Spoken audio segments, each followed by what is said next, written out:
Inizia la riqualificazione del Parco Primavera, dove verranno realizzati dei nuovi vialetti pedonali, verranno sistemati gli esistenti, verrà sistemato il verde e il parco verrà dotato di illuminazione pubblica.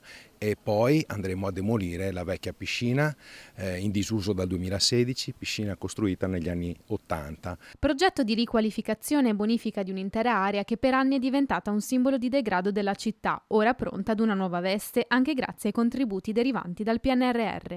Sarà infatti di 360.000 euro la quota parte derivante dai fondi, su un totale di 680.000 previsti dal piano di riqualificazione. 3 mesi di lavoro che aprono la strada al percorso di costruzione di una piscina coperta e scoperta nella città di Mogliano, sempre più centro sportivo della Marca. Lo stiamo dimostrando anche con quella che è la candidatura ufficiale a Città Europea dello Sport per il 2025. Mogliano Veneto ha assolutamente bisogno di un nuovo polo sportivo e natatorio in questa area qui. Siamo assolutamente convinti che il lavoro fatto dal 2019 fino ad oggi sia stato una fondamenta importante per quello che sarà lo sviluppo poi di questo impianto. Costruzione dell'impianto sportivo che è stato rimandato per anni a causa della pandemia e dei rincari sull'energia dovuti alla guerra in Ucraina.